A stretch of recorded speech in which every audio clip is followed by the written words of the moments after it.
ధైర్యం చాలదు. వాసు అలాంటావేంట్రా? ధైర్యం ముందు మనస్సులో ఉంటుంది, తర్వాత బయటకు వస్తుంది. ధైర్యం వాసు అలా అనుకో Vasu, please, for my sake please. That's all right, come on. ధైర్యం చాలదు. మొదటి భాగం. విశ్వనాథం పేక ముక్కలు పంచుతున్నాడు. మిగతా ముగ్గురు కాచుకున్నారు. అప్పుడే చీకటి పడింది.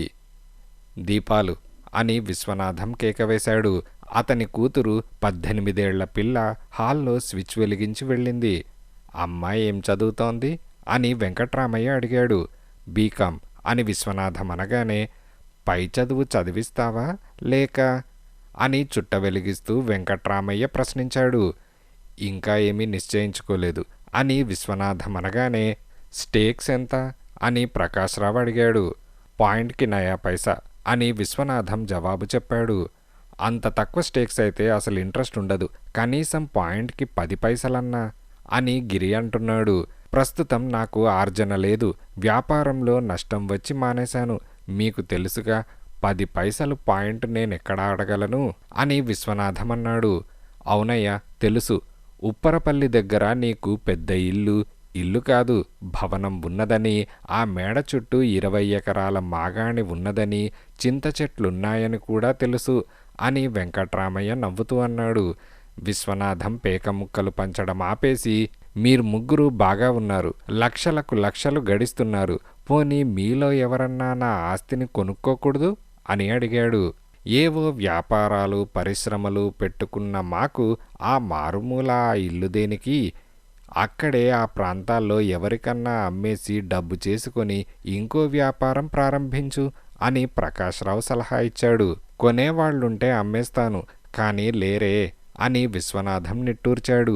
గిరి సిగరెట్ ప్యాకెట్లో నుంచి సిగరెట్ తీసుకొని వెలిగిస్తూ, విస్సు నా సిగరెట్ ప్యాకెట్ ఖాళీ చేయకు బాబు అని గిరి నవ్వుతూ అన్నాడు. స్టేక్స్ పెంచుదామనగానే పేక ముక్కలు పంచడం మానేశావు అని ప్రకాశ్రావు అన్నాడు. అవునయ్యా, పాయింట్కి 10 పైసలంటే నేనేం చేయను, మీరందరూ నా స్నేహితులు కదా, పోనీ ఒక సహాయం చేయకూడదు అని విశ్వనాథం అడిగాడు. విశ్వనాథం అప్పడుగుతాడేమోనని తక్కిన ముగ్గురు ఇబ్బందిగా చూశారు. పేకాటకి మాత్రం నేనప్పివ్వను అని ప్రకాశ్రావు అన్నాడు. అప్పడగటం లేదయ్యా, భయపడకు, 1 నెల రోజుల పాటు నా అతిథులుగా ఉంటారా అని అడుగుతున్నాను అని అన్నాడు. డబ్బు లేదంటున్నావు, 1 నెల రోజులు మేం అతిథులుగా ఉండటమేమిటి అని వెంకట్రామయ్య అన్నాడు.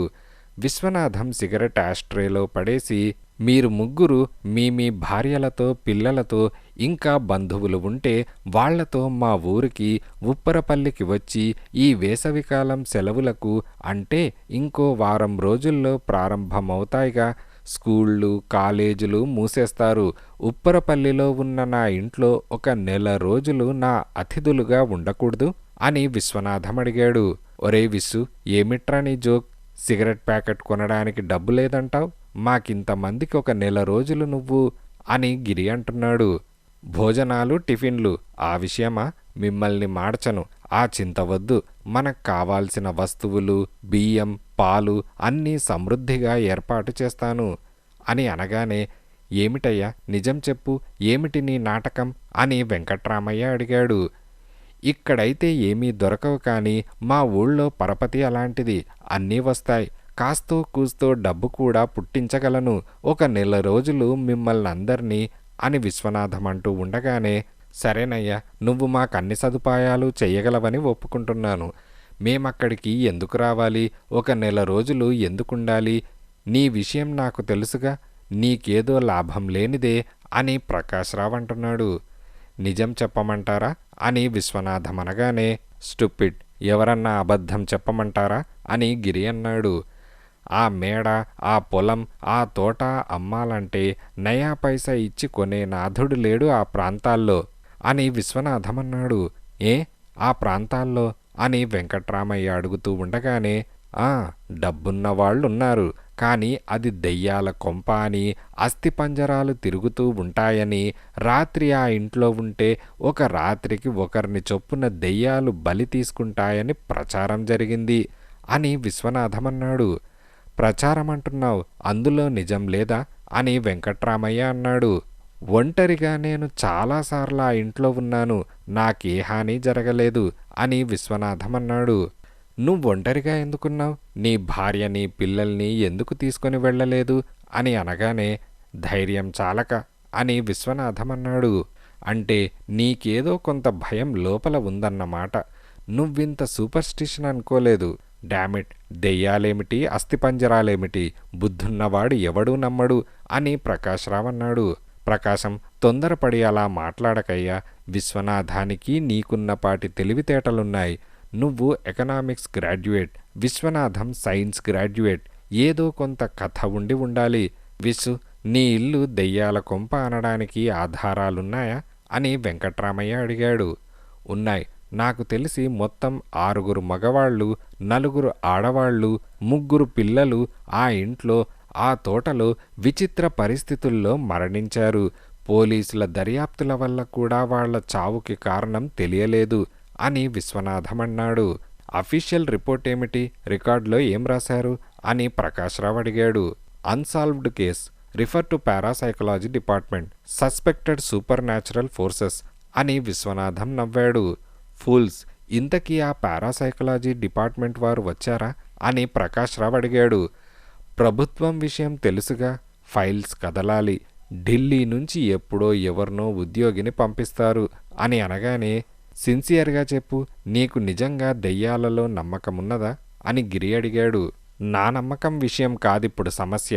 మీ నమ్మకాలు, భయాలు, మీకు దెయ్యాలలో నమ్మకమున్నదా? ప్రకాశంలా మీకందరికీ కూడా నమ్మకం లేదా? దెయ్యాలలో నమ్మకం లేక, భయం లేకపోతే మీరందరూ సకుటుంబంగా ఆ ఇంట్లో ఒక నెల రోజులు ఉండి ఇల్లు కళకళలాడితే ఆ ఇంట్లో దెయ్యాల్లేవని అందరికీ తెలుస్తుంది. దెయ్యాల్లేవని నిరూపించామో నా ఆస్తి అమ్మితే మర్నాడు కనీసం 6 లక్షలన్నా వస్తాయి అని విశ్వనాథం అన్నాడు. గిరి సిగరెట్ వెలిగించి, సారీ బ్రదర్, నాకు ధైర్యం చాలదు. దెయ్యాలున్నాయో లేవో అనే విషయం తెలుసుకోవాలనే కుతూహలం కూడా నాకు లేదు. దెయ్యాలుంటే నేను వాటి జోలికి పోను. నా జోలికి రావద్దని నేను వాటిని ప్రార్థిస్తాను అని గిరి అన్నాడు. ఫ్రాంక్గా చెప్పాలంటే దెయ్యాలు నిజంగా ఉన్నాయో లేవో అని తెలుసుకోవాలనే క్యూరియాసిటీ నాకున్నది. నేనొస్తాను, కానీ మా ఇంట్లో వాళ్ళు వస్తారో రారో నేను చెప్పలేను అని వెంకట్రామయ్య అన్నాడు. నాకు దెయ్యాలలో, దేవుళ్లలో, పూజల్లో, పునస్కారాల్లో, గుళ్లలో, మంత్రాలలో నమ్మకం ఆవగింజంతైనా లేదు. నేను, మా ఆవిడ, నా 2 పిల్లలు, నా తమ్ముడు, నా మరదలు, మేమందరం వస్తాం అని ప్రకాశ్రావు అన్నాడు. బీ స్పోర్టివ్ గిరి అని విశ్వనాథం అనగానే, దెయ్యమనగానే వేళ్ల మధ్య సిగరెట్ నిలబడడం లేదు, వణుకుతున్నాను. దెయ్యాల కొంపకు వెళ్లడం స్పోర్ట్ ఏమిటి? సూసైడల్ స్పోర్ట్ అని గిరి అన్నాడు. గిరి, నువ్వు భయపడకు, నా వద్ద పిస్తోలున్నది అని ప్రకాశ్రావు అన్నాడు. గిరి, నీ విషయం నాకు తెలియదనుకున్నావా? వెధవ నాటకం నువ్వు పోలీస్ డిపార్ట్మెంట్లో చేరి కొంతకాలం పనిచేసి తర్వాత రాజీనామా ఇచ్చి సొంతంగా వ్యాపారం పెట్టుకున్నావు. మేమంతా ఉప్పరపల్లికి బయలుదేరితే దెయ్యం స్వయంగా వచ్చి నిన్ను వెళ్ళవద్దన్నా నువ్వు బయలుదేరుతావు. ఎవరూ ఆపలేరు అని వెంకట్రామయ్య అన్నాడు. గిరి నవ్వి ఊరుకున్నాడు. అయితే అందరూ వస్తున్నట్లేగా? రేపటికల్లా మొత్తం ఎంతమందో తేలితే కావాల్సిన ఏర్పాట్లు చేయమని నా బావమరిదికి ఉత్తరం రాస్తాను. ఆ ఊళ్ళోనే ఇంకో ఇంట్లో ఉంటున్నాడు అని విశ్వనాథం అన్నాడు. ఆల్రైట్, ఆదివారం బయలుదేరదాం. ఎంతమంది వచ్చేది రేపు సాయంకాలం అందరం తెలియజేస్తాం అని ప్రకాశ్రావు అన్నాడు. అంత తొందరెందుకు అని గిరి అన్నాడు. I want to meet that ghost and shake hand with it as quickly as possible అని ప్రకాశ్రావు అన్నాడు. ప్రకాశ్రావు వాక్యం పూర్తి చేయగానే దీపాలారిపోయాయి. ఫ్యూజ్ పోయిందా? బొత్తిగా చాలా చీకటిగా ఉన్నది. కనీసం ఒక కొవ్వొత్తన్నా వెలిగించు. అగ్గిపెట్టేది? అందరూ ఒకేసారి మాట్లాడుతున్నారు. వాళ్ల గొడవలో నుంచి స్పష్టంగా ఒక పెద్ద కేక, ఒక మూలుగు వినపడింది. ఎవరది? ఏమైంది? టార్చ్! గందరగోళం. ఎవరరిచింది? ఎవరిదా మూలుగు అని వెంకట్రామయ్య జేబులో నుంచి అగ్గిపెట్ట తీయడానికి ప్రయత్నిస్తూ అడిగాడు. అంతలో దీపాలు వెలిగాయి. కరెంట్ వచ్చేసింది. చాప మీద, పేక ముక్కల మీద కళ్ళు మూసుకొని ప్రకాశ్రావు పడుకున్నాడు. ఏమైంది అని అనగానే, డాక్టర్ని అని అంటున్నాడు. దడుచుకున్నాడేమో, మొహం మీద నీళ్లు చల్లితే అని అనగానే, చిన్నపిల్లాడా, చీకటిని చూసి దడుచుకోవడానికి డాక్టర్ని పిలిపిద్దాం అని ఒకరన్నారు. పల్స్ బాగానే ఉన్నది, బ్రీతింగ్ నార్మల్. వసంత వసంత అని విశ్వనాథం కేకేశాడు. ఒక గ్లాసులో నీళ్లు తెమ్మన్నాడు. చల్లని నీళ్లు ప్రకాశ్రావు మొహం మీద చల్లాడు. 2 నిమిషాల తర్వాత ప్రకాశ్రావు కళ్ళు తెరిచాడు. నెమ్మదిగా లేచి కూర్చున్నాడు. ఏమైందయ్యా అని వెంకట్రామయ్య అడిగాడు. ముందు కాసిన్ని మంచినీళ్లు తాగు అని విశ్వనాథం అన్నాడు. ప్రకాశ్రావు మాట్లాడకుండా మంచినీళ్లు తాగాడు. చెప్పవయ్యా, ఎందుకలా పడిపోయావు? నీకు ఫిట్స్ వస్తాయా అని అనగానే ప్రకాశ్రావు మాట్లాడలేదు. మాట్లాడవేం, జవాబు చెప్పు, ఏమైంది అని అనగానే అయినా ప్రకాశ్రావు మాట్లాడలేదు. అతని చూపులో తెలివితేటలు లేవు. శూన్యంలోకి చూస్తున్నట్టు చూస్తున్నాడు. జవాబు చెబుతావా, ఈడ్చి చెంప మీద కొట్టనా అని గిరి అన్నాడు. అయినా ప్రకాశ్రావు జవాబు చెప్పలేదు. గిరి చెయ్యెత్తాడు. వెంకట్రామయ్య గిరి చెయ్యి పట్టుకొని, అతన్ని చూస్తే తెలియటం లేదు, మాట్లాడలేకుండా ఉన్నాడు. మన మాటలు అర్థం కావటం లేదు, డాక్టర్ని పిలిపించటం మంచిది అని అన్నాడు. అరగంట తర్వాత డాక్టర్ నారాయణ వచ్చాడు. రకరకాల పరీక్షలు చేశాడు.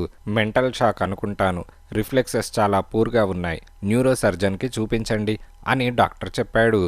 గిరి కారులో ప్రకాశ్రావుని డాక్టర్ సురేంద్ర అనే గొప్ప న్యూరో సర్జన్ వద్దకు వెంటనే తీసుకుని వెళ్లారు. ఆ డాక్టర్ ప్రకాశ్రావుని గంటన్నర పరీక్ష చేసి, ఎలా జరిగింది విపులంగా చెప్పండి అని అడిగాడు. వెంకట్రామయ్య జరిగిందంతా చెప్పాడు. దీపాలు ఆరిపోయినప్పుడు ఆ చీకట్లో ఏదో జరిగింది. ఆ సంఘటనతో ఇతను భయపడిపోయాడు. ఆ భయం వల్ల తీవ్రమైన మెంటల్ షాక్ కలిగి మాట పోయింది, గ్రాహ్యత నశించింది అని డాక్టర్ అన్నాడు. అయితే ఇప్పుడు ఏం చేయాలి అని విశ్వనాథం అడిగాడు. ప్రకాశ్రావుకి ఇలాంటి దుస్థితి కలగడానికి తనే కారకుడనే చింతతో విశ్వనాథం బాధపడుతున్నాడు. కొంతకాలం నా నర్సింగ్ హోంలో ఉంచి చూడాలి. ప్రస్తుతం అంతకన్నా ఏం చేయలేం. తక్షణం మామూలు మనిషిని చేసే మందేమీ లేదు అని డాక్టర్ సురేంద్ర అన్నాడు. అక్కడే ప్రకాశ్రావుని నర్సింగ్ హోంలో చేర్పించి 3 బయటకు వచ్చారు. దగ్గరలో ఉన్న హోటల్కి వెళ్ళి కాఫీ తాగారు. ప్రకాశ్రావు భార్యకి చెప్పవద్దు అని వెంకట్రామయ్య అన్నాడు. అవును, ఇప్పటికే తాత్సారం చేశాం, పదండి వెళ్దాం అని గిరి అన్నాడు. ఇదిలా ఉండగా, ఎందుకు నా చెయ్యి అలా తీసి విసిరికొట్టావు అని అడిగాడు. నాకిష్టం లేదు కనుక అని పవిట సర్దుకుంటూ అన్నది. ఎందుకిష్టం లేదు అని రెట్టించి అడిగాడు. ఇష్టం లేకపోవడానికి వేరే కారణం చెప్పాలా? ఇష్టం లేదు అంతే అని అన్నది. గంట క్రితం లేని ఈ అయిష్టం ఇంతలో ఎలా వచ్చింది అని కాస్త కోపంగా అడిగాడు. ఆమె మాట్లాడలేదు. మాట్లాడవేం, గంట క్రితం నా 2 చేతుల్లోనూ నీ ఒంటిని ఇముడుచుకున్నావు. ఈ గంటలో నీకెందుకు నా మీద అని అంటూ ఉండగానే, అబ్బబ్బా, ప్రశ్నలు, గంట క్రితం ఉన్న ఇష్టం ఇప్పుడు ఉండాలని నియమమున్నదా అని అన్నది. లేదు, కానీ పోవడానికి కారణం ఉండాలి. ఈ గంటలో నాలో ఏ మార్పు వచ్చింది? నేనేమైనా కుష్టివాణ్ణా అలా నా చెయ్యి అసహ్యంతో దులిపేశావు అని చాలా కోపంగా అడిగాడు. కుష్టివాడు ముట్టుకున్నా భరించేదాన్ని, ఇంతకన్నా మేలు అని ఆమె కటువుగా అన్నది. అంతే, అతనికి మెదడు మొద్దుబారిపోయింది. తన వేళ్లను తనే చూసుకున్నాడు. తన మీద తనకే అసహ్యం కలిగింది. ఒళ్లంతా ముడతలు పడినట్లు, చర్మమంతా పుళ్లతో దురద పుడుతున్నట్లు, తన తల మీద కాదు గుండె మీద ఎవరో రోకలి పెట్టి కొట్టినట్టు ఒళ్లంతా వణికిపోయింది. కళ్ళు తిరిగి పడిపోయాడు. ఇదిలా ఉండగా ప్రకాశ్రావుని ఆసుపత్రిలో చేర్పించి 2 రోజులైంది. ఏ మార్పు లేదు. మతి భ్రమతో అలాగే ఉన్నాడు. పిల్లలిద్దరూ స్కూల్కి వెళ్లారు. ప్రకాశ్రావు భార్య మంజుల ఆసుపత్రికి వెళ్ళి చేసేదేమీ లేదు. మధ్యాహ్నం పిల్లలకు స్కూల్కి అన్నం పంపాలి. సాయంకాలం పిల్లలు వచ్చిన తర్వాత వాళ్లను తీసుకొని ఆసుపత్రికి వెళ్ళాలి. ఇలా ఆలోచిస్తూ హాల్లో కూర్చున్నది. అంతలో ఫోన్ మోగింది. హలో అని మంజుల అన్నది. ప్రకాశ్రావు ఇల్లేనా అని ఒక యువతి కంఠస్వరం. అవును, ఎవరు అని మంజుల అనగానే, Ramachandra and company managing director Prakash Rao గారితో మాట్లాడాలట అని అనగానే, ప్రకాశ్రావు గారికి ఆరోగ్యం సరిగా లేదు, ఆసుపత్రిలో ఉన్నారు అని మంజుల అన్నది. సారీ, క్షణం ఉండండి, ఏ ఆసుపత్రిలో ఉన్నారో తెలియజేస్తే ఆయన వెళ్ళి అని ఆమె అనగానే, డాక్టర్ సురేంద్ర నర్సింగ్ హోమ్ అని మంజుల ఫోన్ పెట్టేసింది. ఎందుకు దాచడం, తన భర్త పనిచేస్తున్న కంపెనీలోని భాగస్తులందరికీ తెలుసు. ఇదిలా ఉండగా డాక్టర్ సురేంద్ర ఆమెను పరీక్షగా చూశాడు. ఛామంచాయ, నున్నని వంపులు తిరిగిన ఒళ్ళు, నల్లని ఒత్తైన సాఫీ జుట్టు, ఎర్రని పెదవులు, అందమైన పళ్ళ వరస, మనిషిలో అందం కన్నా శరీర సౌష్ఠవం, మగవాణ్ణి ప్రేరేపించే అవయవాల అందం. ఎస్, కూర్చోండి. మీ పేరు, కంప్లైంట్ ఏమిటి అని డాక్టర్ సురేంద్ర అడిగాడు. నాకేం కంప్లైంట్ లేదు. డాక్టర్తో, లాయర్లతో చెప్పే విషయాలు ప్రివిలేజ్డ్ కమ్యూనికేషన్ అట, నిజమేనా అని ఆమె అడిగింది. అవును అని డాక్టర్ సురేంద్ర అన్నాడు. నేను కొన్ని విషయాలు చెప్పడానికి వచ్చాను. ఈ విషయాలు ఎవరికీ చెప్పకూడదు. నా పేరు మాలతి అని ఆమె ప్రారంభించింది. ఆమె చెప్పడం పూర్తయింది. అరగంట పట్టింది ఆమె కథ చెప్పడానికి. డాక్టర్ సురేంద్ర ఇబ్బందిగా చూశాడు. మీరు చెప్పిన విషయాలను బట్టి ప్రకాశ్రావు గారికి సైకియాట్రిస్ట్ సహాయం అవసరమేమో, న్యూరోసర్జన్ అవసరం లేదేమోననిపిస్తోంది అని అన్నాడు. 1 గంట నాకు అవకాశం ఇస్తే అని అన్నది. డాక్టర్ సురేంద్ర మొహం చిట్లించాడు. మీరు చెప్పిన విషయాలు ఎవరికీ నేను చెప్పకూడదు, కానీ ఆయన భార్యకు తెలియకుండా అని అంటున్నాడు. ప్లీజ్, పేషెంట్ కోసం, పేషెంట్ ప్రకాశ్రావు గారు కోలుకోవడం మంచిది కదా అని అన్నది. నన్ను చాలా ఇరకాటంలో పెడుతున్నావమ్మా. సరే, 1 గంట టైం ఇస్తున్నాను, అంతకన్నా ఇవ్వను అని డాక్టర్ అన్నాడు. థ్యాంక్స్ అని మాలతి అన్నది. గదిలోకి వెళ్ళగానే తలుపు మూసేసింది. కిటికీలకు తెరలున్నాయి. మేడ మీద గది, ఎవరికీ ఏమీ కనిపించదు. అడుగులో అడుగు వేసుకుంటూ గది మధ్యనున్న మంచం దగ్గరకు వెళ్ళి నిల్చున్నది. ప్రకాశ్రావు మెలకువగానే ఉన్నాడు. కళ్ళప్పగించి ఆమెను చూస్తున్నాడు. ఆమెను గుర్తుపట్టినట్టు కళ్ళలో మార్పు లేదు. దగ్గరకు వెళ్ళి అతని పెదవుల మీద ముందు చిన్న ముద్దు, తర్వాత అతని పెదవిని లేతగా మునిపళ్లతో కొరికింది.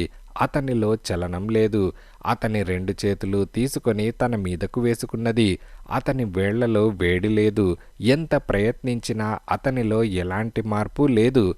ప్రకాష్ అని అతని చెవిలో అన్నది. అతనికి వినిపించినట్టు లేదు. ప్రకాష్, నేను మాలతిని, నీకోసం వచ్చాను, నీ దానిని. చూడు, ఏమైంది నీకు?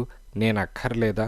ఒక్కసారి అని లాలిస్తూ కవ్విస్తూ అతన్ని రెచ్చగొడుతూ ఎన్నెన్నో రకాల అతన్ని ఆవేశపరుణ్ణి చేస్తోంది. అతనిలో ఏ వాంఛా లేదు. కళ్ళు మూసుకున్నాడు. అతనికి అతని శరీరానికి నిద్ర వస్తోంది. ప్రకాష్, తప్పు, అలా అనకూడదు. ఎందుకన్నానో చెబుతాను, నీకర్థమవుతుంది. నువ్వు కురూపివి కాదు అని అతని చెవిలో రహస్యాలు చెబుతోంది. నేనన్న మాటలు నీకు సరిగ్గా వినపడలేదు. నిన్ను కుష్టివాణ్ణి అనలేదు, ముష్టివాణ్ణి అనలేదు. నీకు సరిగ్గా వినిపించలేదు. నిన్ను సృష్టివాణ్ణి అన్నాను అని ఆమె అనగానే, కుష్టి, ముష్టి, సృష్టి అని అతను మెల్లిగా అన్నాడు. ప్రకాష్ అని ఆమె అన్నది. కుష్టి, ముష్టి అంటూ ఒక పొలికేక పెట్టాడు. వసారాలో ఎవరో పరిగెత్తుకు వస్తున్నారు. మాలతికి కంగారెక్కువైంది. ధబీమని నీళ్ల గదిలోకి వెళ్ళి తలుపు వేసుకున్నది. సగం వివస్త్రగా ఉన్న తనను ఎవరూ చూడడం ఇష్టం లేదు. 10 నిమిషాల తర్వాత, మాలతిగారు అని డాక్టర్ సురేంద్ర పిలిచాడు. ఎవరూ లేరు, బయటకు రండి అని అన్నాడు. మాలతి బాత్రూంలో నుంచి బయటకు వచ్చింది. డాక్టర్ గోపాలన్ అనే సైకియాట్రిస్ట్ దగ్గరకు ప్రకాశ్రావు గారిని పంపుతున్నాను. మీ విషయం కూడా చెబుతాను. ఆయన అడ్రస్ ఇదిగో. ఆయన్ని వెళ్ళి రేపు కలుసుకోండి. మీ వల్ల ప్రకాశ్రావు గారు కోలుకోగలిగితే మంచిది. ఈ విషయం రహస్యంగా ఉంచుతాను అని డాక్టర్ సురేంద్ర అన్నాడు. ఇదిలా ఉండగా డిటెక్టివ్ యుగంధర్ అసిస్టెంట్ రాజు, సార్, మిమ్మల్ని కలుసుకోవడానికి ఒక సైన్యం వచ్చింది అని అన్నాడు. ఎంతమంది? ఏమిటి పని అని డిటెక్టివ్ యుగంధర్ అడిగాడు. ఏ ఒక్కరూ ఇంకొకరిని మాట్లాడనిస్తేగా, కాకి గోల అని రాజు అన్నాడు. యుగంధర్ నవ్వి, సరే, అందర్నీ లోపలికి తీసుకురా అని అన్నాడు. ప్రకాశ్రావు భార్య మంజుల, ప్రకాశ్రావు తమ్ముడు బాబూరావు, వెంకట్రామయ్య, గిరి, విశ్వనాథం అందరూ యుగంధర్ కన్సల్టింగ్ రూంలోకి వెళ్ళారు. కూర్చోండి అని యుగంధర్ అన్నాడు. అసలు విషయం అని విశ్వనాథం అంటున్నాడు. నన్ను చెప్పనీయవయ్యా అని వెంకట్రామయ్య అడ్డువచ్చాడు. యుగంధర్ నవ్వి, ప్లీజ్ కొంచెం మీ వాదన ఆపండి. ముందు మీ పేర్లు చెప్పండి, రాజు రాసుకుంటాడు అని యుగంధర్ అన్నాడు. అందరూ వారి వారి పేర్లు చెప్పారు. నా దగ్గరకు రావాలనే ఆలోచన ఎవరిది అని యుగంధర్ అడిగాడు. నాదండి అని వెంకట్రామయ్య అనగానే, అయితే మీరు చెప్పండి, ఏమిటి ట్రబుల్ అని యుగంధర్ అడిగాడు. వెంకట్రామయ్య చుట్ట వెలిగించి తాపీగా పొగ పీలుస్తూ ఆ రాత్రి విశ్వనాథం ఇంట్లో జరిగిన విషయాలు విపులంగా చెప్పాడు. వారం రోజులైంది. ప్రకాశ్రావ్ ఇంకా ఆస్పత్రిలోనే ఉన్నాడు. డాక్టర్ గోపాలన్ అనే మానసికవేత్త నర్సింగ్ హోంలో మాట్లాడడు, అసలు మన లోకంలో లేడు. కాస్తంతైనా గుణం కాలేదు. మేము డాక్టర్ సురేంద్ర దగ్గరకు తీసుకొని వెళ్ళినప్పుడు ఎలా ఉన్నాడు, ఈరోజు అలాగే ఉన్నాడు. ప్రకాశ్రావు భార్య ఈమె మంజుల, ఆయన తమ్ముడు బాబు, 2 పిల్లలున్నారు. వాళ్లను తీసుకొని రాలేదు. ప్రకాశ్రావు వీళ్లనెవ్వరినీ కూడా గుర్తుపట్టడం లేదు అని ముగించాడు. యుగంధర్ కుర్చీలో వెనక్కు ఆనుకొని, ప్రకాశ్రావు గారికి ఎమ్నీషియా అంటే మతిపోయిందంటున్నారు. అది డాక్టర్కి సంబంధించిన విషయం. నేనేం చేయగలను అని యుగంధర్ అడిగాడు. యుగంధర్ గారు, ఉప్పరపల్లిలో ఆ ఇంట్లో దెయ్యాలున్నాయని విశ్వనాథం చెప్పాడని ప్రకాశ్రావు హేళన చేస్తూ ఆ దెయ్యాలను కలుసుకొని షేక్ హ్యాండ్ ఇవ్వాలని ఉంది అన్నాడనే చెప్పాగా. ఆ దెయ్యాలో లేక ఏ దెయ్యమో వచ్చి అని విశ్వనాథం అంటూ ఉండగానే వచ్చి అని యుగంధర్ అడిగాడు. ప్రకాశ్రావు మీద కసి తీర్చుకున్నదా? ఇదివరలో దెయ్యాల గురించి కొన్ని కేసులు మీరు దర్యాప్తు చేశారని నాకు తెలుసు, అందువల్ల అని వెంకట్రామయ్య అన్నాడు. డబ్బు ఎంత ఖర్చైనా సరే అని బాబు అన్నాడు. యుగంధర్ ప్రకాశ్రావు భార్య మంజుల వైపు చూశాడు. యుగంధర్ గారు, దెయ్యాలనేవి ఉంటాయా? ఉంటే ఇలా కాస్త హేళనగా మాట్లాడినంత మాత్రాన కసి పెట్టుకొని మనిషికి మాట లేకుండా మతి లేకుండా చేస్తాయా? చెయ్యగలవా? అంతేకాదు, ఎక్కడో 100 మైళ్ళ దూరంలో ఉప్పరపల్లిలో ఉన్న దెయ్యమో దెయ్యాలో అలా క్షణాల మీద రాగలవా? దయచేసి మీ అభిప్రాయం చెప్పండి అని మంజుల అడిగింది. అమ్మ, నువ్వు చదువుకున్న దానివని తెలుస్తూనే ఉన్నది. చాలా తార్కికంగా ఆలోచించగలుగుతున్నావు. సైన్స్ స్టూడెంటువా అని యుగంధర్ అడిగాడు. అవునండి, ఎంఎస్సి ఫిజిక్స్ మెయిన్ అని మంజుల అన్నది. మీ ప్రశ్నలకు సమాధానాలు నిష్కర్షగా చెప్పలేను. దెయ్యాలున్నాయా లేవా అదొక ప్రశ్న. ఉన్నాయని నేను అనలేను, కానీ ఉండవచ్చు అంటాను. మానవాతీతమైన శక్తులు మాత్రమే చేయగల పనులు చేసిన సంఘటనలు నేను చాలా చూశాను. కనుక దెయ్యాలు లేవు అని అనలేను. నేను స్వయంగా నా కళ్ళతో దెయ్యాన్ని చూడలేదు, దెయ్యంతో మాట్లాడలేదు. కనుక దెయ్యాలున్నాయని అనలేను. ఇక మీరడిగిన 2వ ప్రశ్న, ఎక్కడో 100 మైళ్ళ దూరంలో ఉన్న దెయ్యాలు క్షణంలో రాగలవా? ఏమో, మానవాతీతమైన శక్తి అని మనం అంగీకరిస్తే ఎన్ని 100 మైళ్ళ దూరంలో ఉన్నా దెయ్యానికి ఇక్కడి మాటలు వినిపించవచ్చు. అంత దూరాన్నించి ప్రకాశ్రావుకి హాని చేసి ఉండవచ్చు.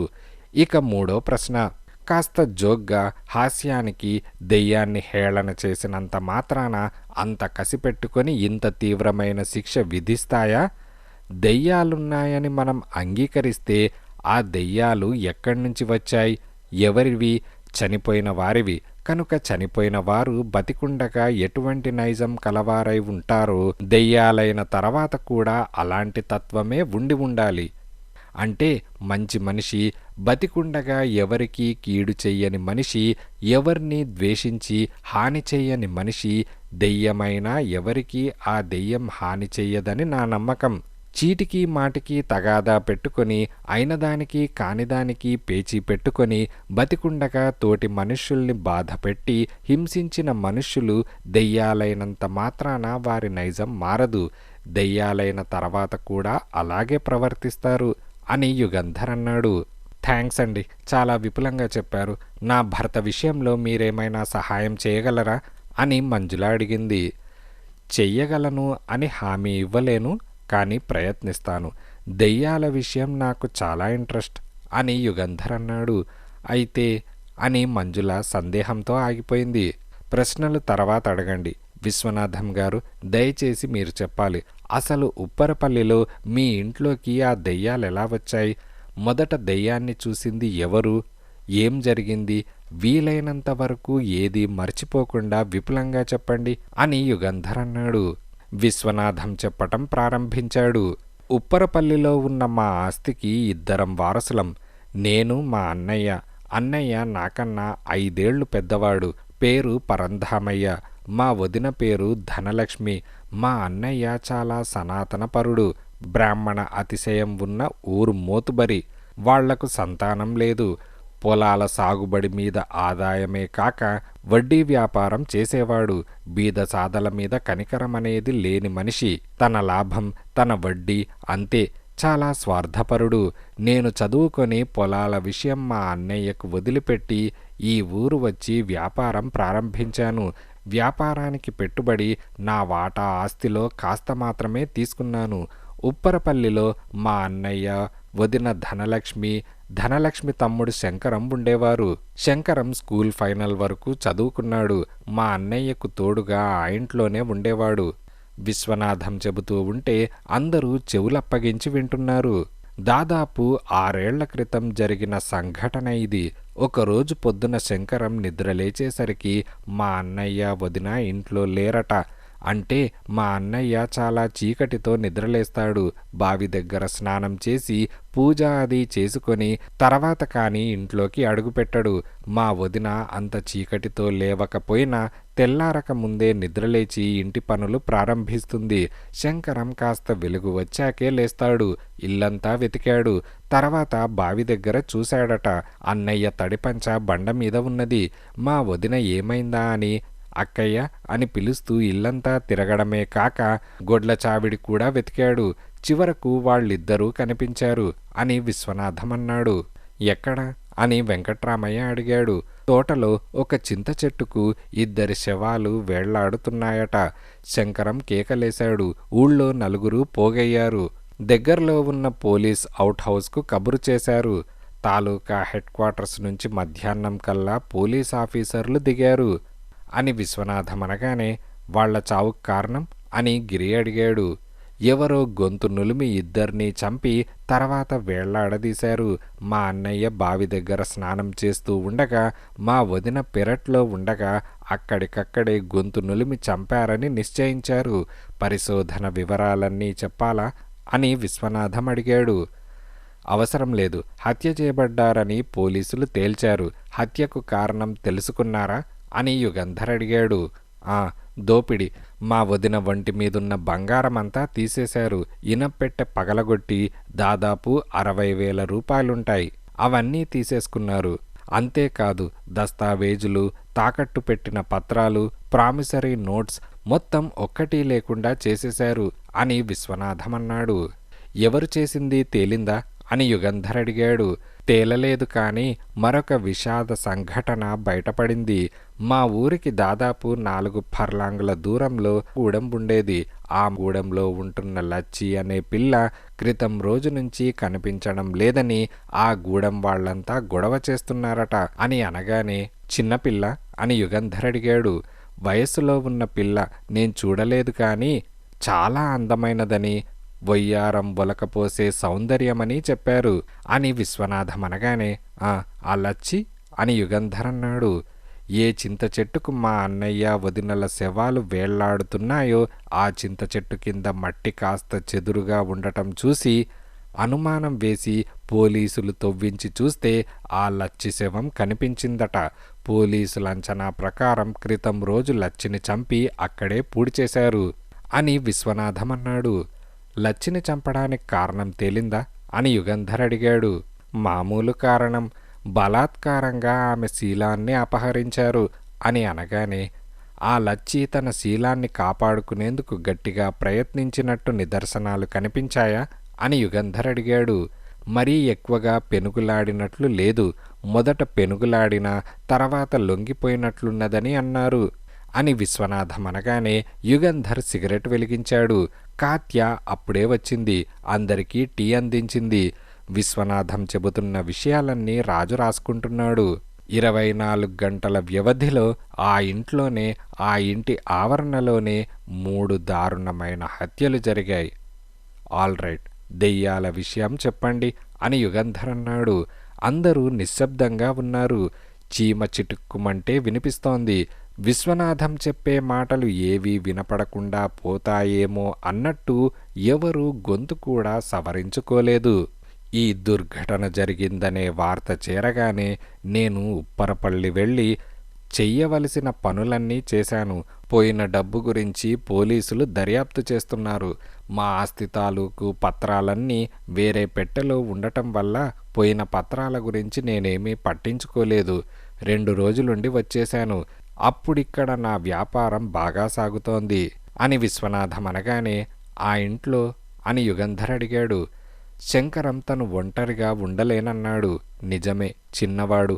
అందులోనూ ఆ ఘోర దృశ్యం తను కళ్ళారా చూశాడు. అయినా ఎక్కడికి వెళ్తాడు? ఉద్యోగం లేదు.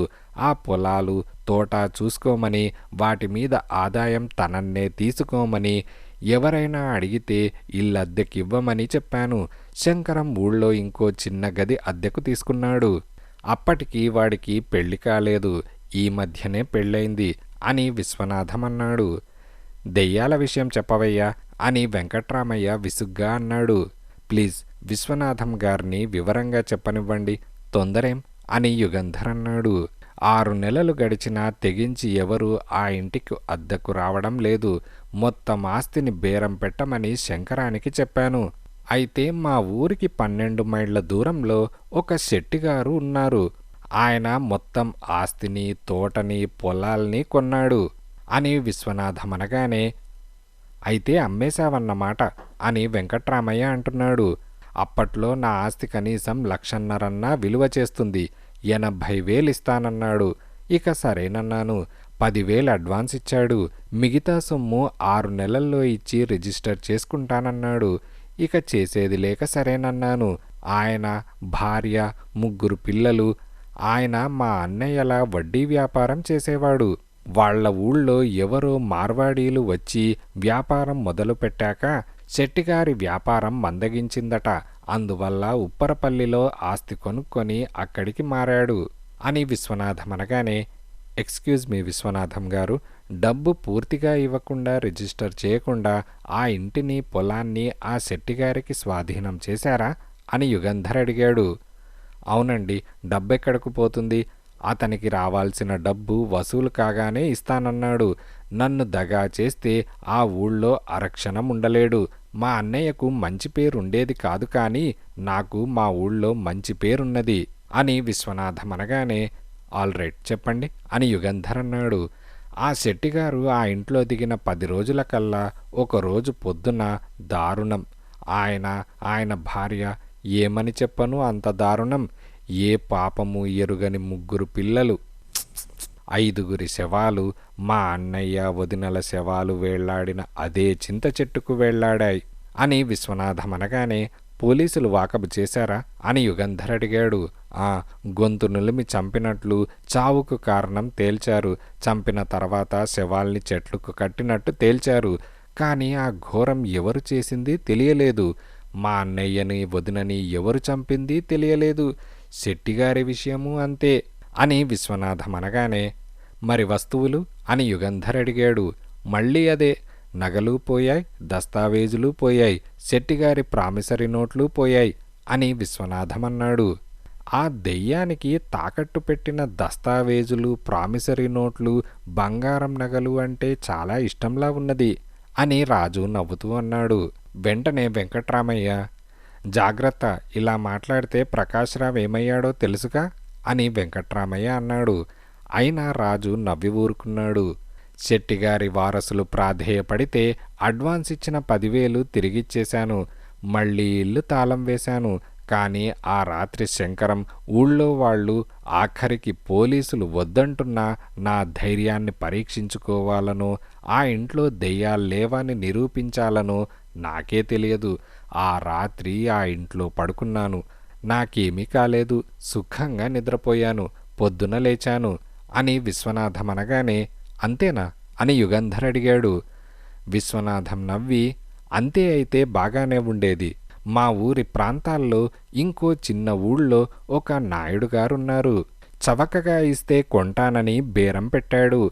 50,000కిమ్మన్నాడు. ఆ ఆస్తిని వదిలించుకుందామనే అంత తక్కువకి ఒప్పుకున్నాను. 5,000 అడ్వాన్స్ ఇచ్చాడు. తన ఊళ్ళో ఉన్న పొలం అమ్మి మిగతా డబ్బిస్తానన్నాడు. సరేనన్నాను అని విశ్వనాథం అనగానే, అడ్వాన్స్ తీసుకుని ఆస్తి స్వాధీనం చేశారా అని యుగంధర్ అడిగాడు. విశ్వనాథం తల ఊపాడు. నాయుడు గారిది పెద్ద కుటుంబం. 2 తమ్ముళ్ళు, భార్య, భార్య చెల్లెలు, భార్య తమ్ముడు, మరదలి భర్త, మొత్తం 5 మగవాళ్ళు, 2 స్త్రీలు. చాలా నిక్కచ్చి మనిషని, కర్కోటకుడని, తగాదా వస్తే గొడ్డలితో నరికేస్తాడని నాయుడుగారికి పేరున్నది. అందరికీ ఆయనంటే హడలు. అయినా అతని నైతిక జీవితంతో నాకేం సంబంధం అని విశ్వనాథమనగానే, నాయుడుగారు ఎంతకాలం ఆ ఇంట్లో ఉన్నారు అని యుగంధర్ అడిగాడు. సరిగ్గా 1 నెల రోజులు. నెల రోజుల తర్వాత ఒక రోజున పొద్దున మొత్తం ఆ ఇంట్లో ఉన్న 5 మగవాళ్ల శవాలు, ఆడవాళ్ల శవాలు అదే చింత చెట్టుకు కట్టేసి ఉన్నాయి అని విశ్వనాథమన్నాడు. మరి పోలీస్ రిపోర్ట్ అని యుగంధర్ అడిగాడు.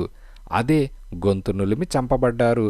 నాయుడు దగ్గర దస్తావేజులు లేవు, డబ్బు కూడా ఉన్నట్టు లేదు. ఆడవాళ్ల ఒంటి మీద నగలు మాత్రం మాయమయ్యాయి.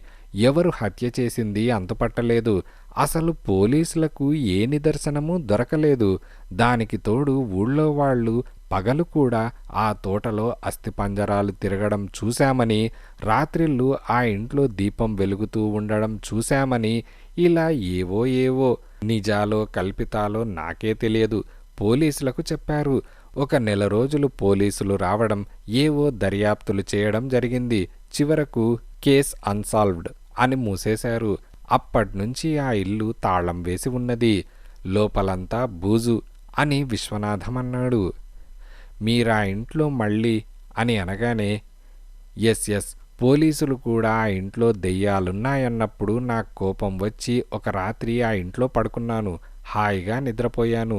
నాకేమీ హాని జరగలేదు అని విశ్వనాథమనగానే అందరూ ఎవరి ఆలోచనల్లో వాళ్ళున్నారు. ఇంతకీ మరి విశ్వనాథం గారు, మీ నమ్మకమేమిటి?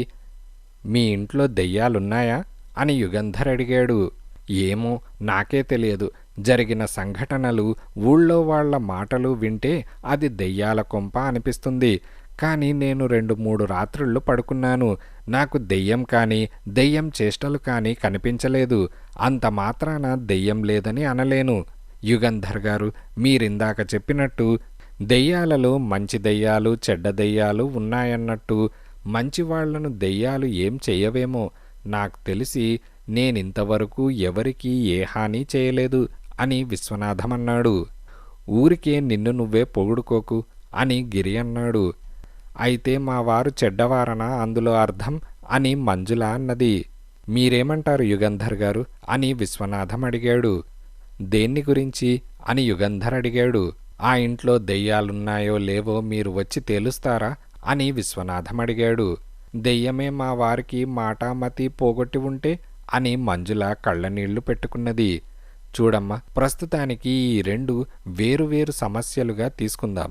ముందు ముఖ్యమైనది, విచారించవలసినది, ప్రకాశ్రావు గారికి మతిపోవడానికి, మాట పోవడానికి కారణం ఏమిటి? దెయ్యమేనా? అయితే అది ఉప్పరపల్లిలో దెయ్యమా? ముందు ఈ విషయం తెలుసుకునేందుకు ప్రయత్నిస్తాను. ఉప్పరపల్లిలో ఆ ఇంట్లో ఉన్న దెయ్యాల గురించి తొందర లేదు. 6 ఏళ్లుగా ఉన్నాయిగా అని యుగంధర్ అన్నాడు. మరి ప్రకాశ్రావు గారికి మాట పోవటానికి, మతిపోవటానికి దెయ్యమే కారణమని తేలితే అని రాజు అడిగాడు. తేలితే ప్రకాశ్రావుని ఉప్పరపల్లికి తీసుకుని వెళ్ళాలి. ఆ దెయ్యం చేతే మళ్ళీ మాటామతి తెప్పించాలి అని యుగంధర్ అన్నాడు. వెంకట్రామయ్య చుట్ట వెలిగిస్తూ, మీకు భూతవైద్యం కూడా తెలుసా అని అడిగాడు.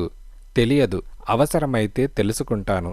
ముందు ప్రకాశ్రావు గారి డాక్టర్ని కలుసుకోవాలి. తర్వాత ప్రకాశ్రావు గారిని కలుసుకోవాలి. ఆ తర్వాత ఉప్పరపల్లి విషయం ఆలోచిద్దాం అని యుగంధర్ అన్నాడు. ఇంకా ఉంది.